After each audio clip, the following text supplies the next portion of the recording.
Хочу представить нашего сегодняшнего гостя. Это Роман Громов, куратор-художник, сокуратор пространства «Артерия» Музея современного искусства Одессы.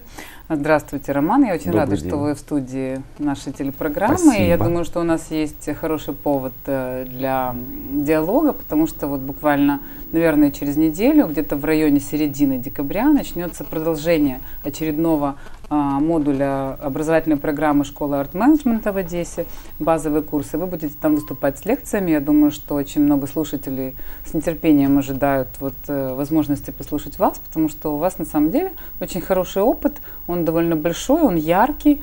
Поэтому, если можно, расскажите немного о том, что вы планируете рассказывать на этих лекциях. В принципе, я хотел бы рассказать слушателям о том, как формируется художественная среда, как ее формировать, какая роль куратора в этом, какая роль художника, какая роль галериста, какая роль музейщика в этом.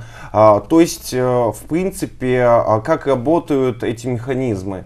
Кто кукловод, а кто куклы, и есть ли куклы, и есть ли кукловод, и кто на кого влияет, куклы на кукловода или кукловод на куклы. То есть в данном контексте я говорю о кураторах и о галерейщиках, и непосредственно о художниках. Вот. Ну и там краткую историю кураторства думал рассказать. Плюс показать пару ярких примеров больших, хороших, качественных выставок мировых. Открою завесу, ретроспектива, большая ретроспектива в центре Помпиду Дали. Вот, полностью поговорить о ней, потому что это очень яркая была экспозиция, выставка за последних 10 лет. Это самая посещаемая выставка в центре Помпиду.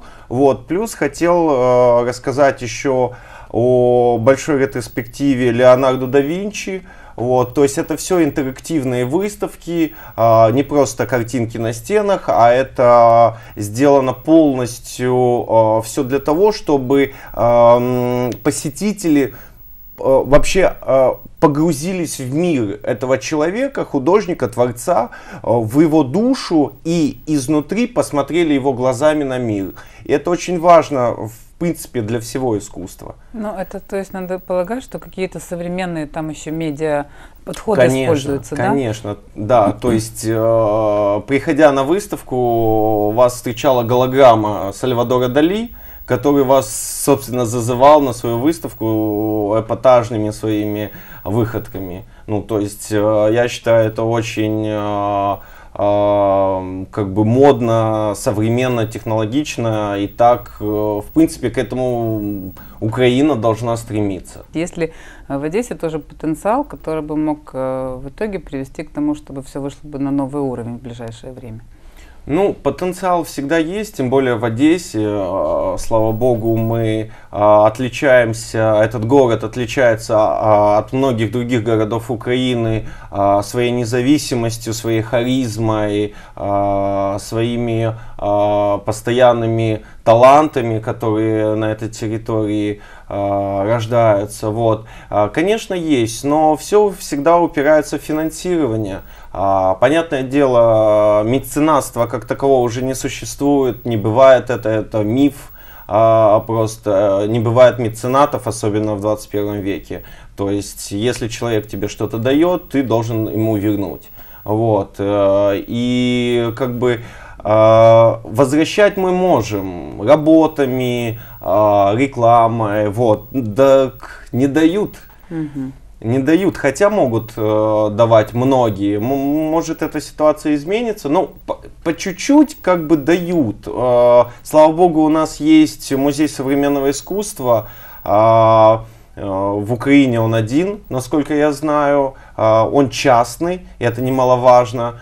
Финансирование независимое, и оно идет постоянно. Не огромное, но молодым художникам хватает на их развитие, на старт. Это очень важно. Вот. И, в принципе, музею я всегда выражаю огромную благодарность за то, что они идут навстречу ребятам.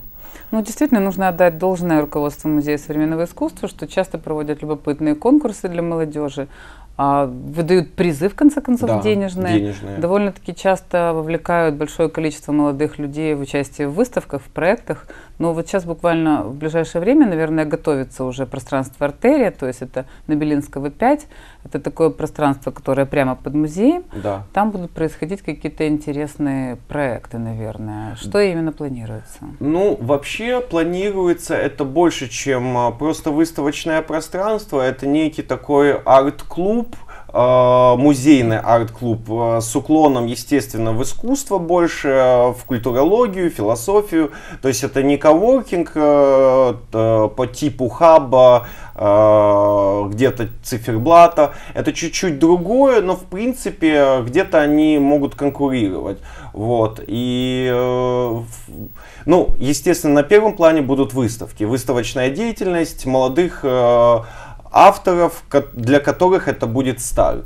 Вот. Это тоже это очень важно, потому что в Одессе у нас нет пространства, где бы могли стартовать художники современного искусства. Ну как же «Чайная фабрика», все-таки это в каком-то смысле идентичное такое вот, да, пространство? Ну, это там не... же все начиналось, что касается молодых художников. Это немножко другое. А в чем разница?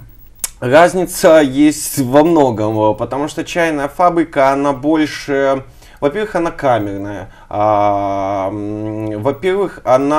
Во-вторых, она очень узкая аудитория. Мы же заинтересованы в популяризации искусства, в массы нести, молодежи. Это очень важно, потому что уже Грековка наша выпускает сколько поколений художников, мы можем на пальцах сосчитать, кто кем стал, знаете, потому что в основном даже, в принципе, в дизайн мало кто уходит сейчас, потому что они заканчивают и не знают вообще, что с этим делать. Вот. А мы можем подсказать на первых порах, даже там, не обязательно заниматься, опять же, современным искусством, можно заниматься рекламой, дизайном, то есть коммерческим искусством. И опять же, мы можем подсказать, как правильно это можно сделать, как идти, в какие двери стучать. Есть ли среди вот молодых одесских художников ваши любимые? В Одессе? Да. Ну, естественно, они существуют, так как я, в принципе, занимаюсь как куратор только молодежью. Естественно, есть и Франсуаза Оз, и Богдан Перевертун, и Коля Лукин, и Сережа Кононов, и Женя Величев, и Дима Эрлих. То есть они есть, очень талантливые ребята, опять же, которым старт помог дать музей, от финансирования до реализации их проектов. Музей, как следствие, не вмешивается в творческие мысли авторов и как может выгоднее идет навстречу молодым авторам, чтобы они не сильно капризничали и не говорили потом, что им ничего не дают делать. То есть в Одессе это все есть, это происходит, мы движемся, мы не стоим на месте, это уже хорошо. Ребята 3 года назад, там, около 3 лет назад, там, 4 года назад стартовали, уже они выставляются на площадках по всей Украине. Это в том числе и Мистецкий арсенал, который проводит полномасштабные выставки. Ребята там все участвуют, а это говорит о том, что не просто так все делается. Ну, то есть это имеется какой-то резонанс при этом, о том, что именно одесские молодые художники вот вышли на такой уровень. Это вызывает интерес, я не знаю, в Украине, там, в Киеве к ним? Пока не очень.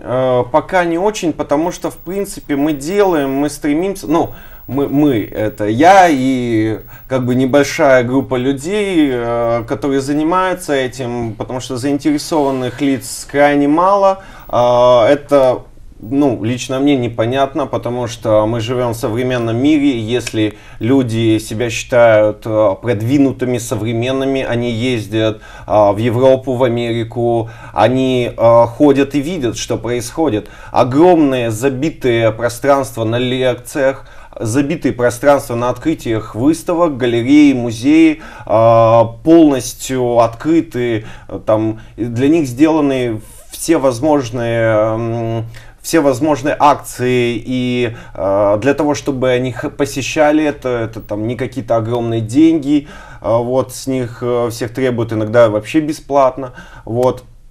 И это очень странно, что у нас почему-то нет этой реакции. Вы все-таки согласитесь, Роман, что в последние несколько лет в Одессе тоже как бы есть образовательные программы или какие-то курсы определенные, ориентированные на то, чтобы любому человеку преподнести информацию, связанную с историей искусства или с какими-то нюансами, связанными с современным искусством, с любыми направлениями в этом смысле, потому что есть, допустим, вот та же школа арт-менеджмента, о которой мы сегодня начинали с вами говорить, которая там за 5 модулей тоже достаточно большой объем знаний дает своим слушателям. Есть лекции уважаемого Михаила Марковича Расковецкого, который каждый буквально там вторник или через вторник тоже читает замечательный курс актуальной истории искусства. Согласен. Есть ваши лекции, в конце-то концов, тоже, наверное, это очень полезно и важно.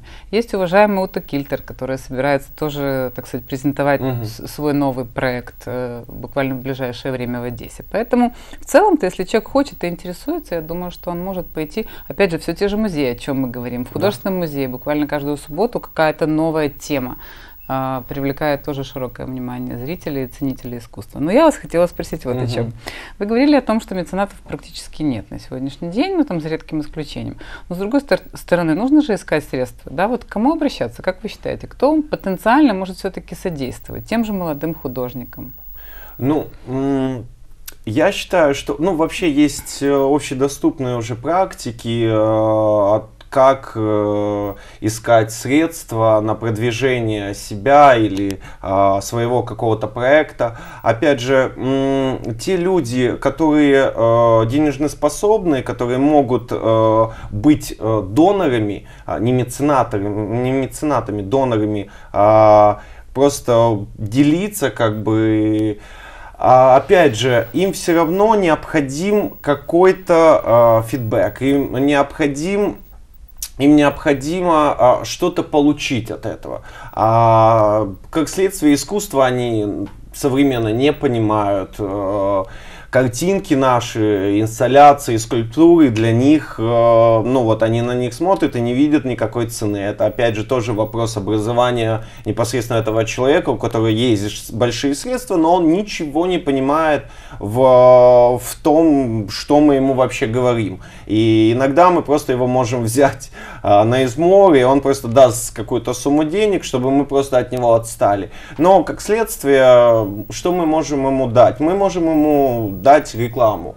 То есть любой уважающий себя человек, ему будет приятно быть частью какого-то культурного проекта. То есть я считаю, для любого депутата, для любого чиновника или олигарха, олигарха, да, вот как Абрамович, когда открыл Центр современного искусства «Гараж» в Москве, который делает безумные лекции, выставки, вот.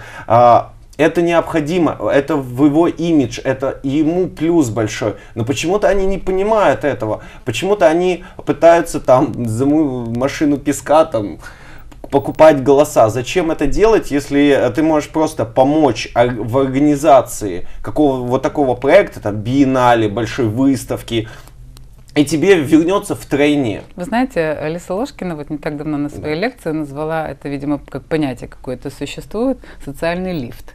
То есть это как бы некий процесс, который человека просто автоматически уже вводит какой-то на новый уровень и пиара, и восприятия, конечно, и репутации его собственной. Конечно. Я хочу успеть спросить вас вот о чем. Вы и куратор, и художник в то же время. Ну, наверное, это корректно в каком-то смысле, а где-то, может быть, даже и удобно. У вас достаточно большое количество своих собственных работ. Ну, это, наверное, нужно как бы классифицировать и квалифицировать как современное искусство. У вас есть такие интересные серии, ну, с лезвиями, вот, допустим, да, я обратила внимание, есть такие работы.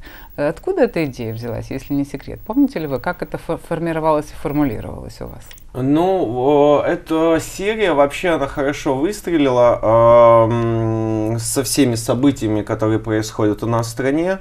Мне почему-то казалось, ну, я в тот момент, когда я делал эту серию, я пребывал в каком-то остром таком состоянии, вот, и остром в плане того, что я чувствовал какую-то тревогу постоянную, и идея с лезвиями, как будто мы скользим постоянно, вот постоянное чувство боли, эта серия называется, как будто мы вот движемся постоянно именно по лезвию, которое раздирает твои ступни, и я вот думаю, бегущий по лезвию бритвы. Вот Украина, все люди как будто бегут постоянно по лезвию бритвы, бегут, пока не сорвутся и не упадут, надеюсь, не упадут. Вот. И вот, в принципе, вот такие вот разные вещи приходили мне в голову, и родилась эта серия, которая вот буквально недавно, до сих пор представлена в музее, в Институте современного искусства в Чикаго. Вот, она сейчас там висит, куратор, собственно, которой Алиса Ложкина была. Ух ты! Да, до этого она была представлена, эта же серия представлена в Люблине, в Польше. И та, и другая выставка, посвященная последним событиям в Украине. Вот, так что она оказалась очень актуальной. Вот, и я рад, что я могу как-то предугадывать как художник какие-то вот эти моменты, потому что я ее делал не после, не во время, а до этого всего. У вас, кстати, на эту тему была довольно интересная, если можно выразиться, наверное, это как-то, я не знаю, как правильно назвать, то ли инсталляция, то ли что. Я помню, там было обгорелое какое-то вот с такими человечками, с какими-то формами из пластилина и огромный такой орел деревянный, да, как символ, наверное. Да. Была конкурсная работа, насколько я Да, помню. эта работа была посвящена непосредственно Майдану. Я просто воспроизвел в диаграмме сгоревший полностью художественный музей киевский, сверху на котором стоял деревянный орел, который символизировал бывшую нашу всю полностью власть, страх и горе, вот, которые они принесли. Ну и непосредственно он возвышался над сожженным полностью Киевом. Ужасно, конечно. Есть ли у вас какие-то предчувствия оптимистического характера на сегодняшний день? Потому что все мы все-таки надеемся, скоро Новый год, скоро как бы вот что-то новое должно быть. Наконец-то мы хотим уже выбраться из этой ситуации сложной и для нас, лично, наверное, всех, и для страны в целом. Есть ли у вас какие-то в этом смысле побуждения творческие? Конечно. Я считаю, что будет все хорошо. Вот, потому что иначе не может быть. Украина сильная страна, украинцы сильные люди, талантливые, очень талантливые, я считаю. Европа скоро должна на самом деле немного испугаться от того, сколько хлынет безумно талантливых ребят в разные сегменты. Вот. И я уверен, что и в плане искусства, и в плане культуры Украина окрепчает скоро и станет на ноги. И будем развиваться непосредственно не хуже, чем развивались многие страны, которые вышли из советского гнета. Вот, та же Чехия, та же Польша, все остальные сейчас они на хорошем уровне в плане искусства, дизайна. Я думаю, мы очень быстро наверстаем упущенное. У вас такой очаровательный значок вот на вашем джемпере, это олимпийский мишка, наверное, он тоже символизирует какую-то победу, оптимизм. Конечно. Достижение цели. Конечно. Достижение цели обязательно, особенно спортивной такой цели, потому что, мне кажется, если у художника, у творца нету вот именно такого спортивного интереса, то ему довольно сложно как-то двигаться вперед, потому что ты должен какие-то ставить себе преграды, искать их и находить, чтобы постоянно стремиться их выиграть и ставить еще выше планку. У меня только лишь остается вам пожелать всяческих удач и успехов. Благодарю вас за интересную беседу. Я напоминаю, что гостем нашей программы был Роман Громов, куратор и художник.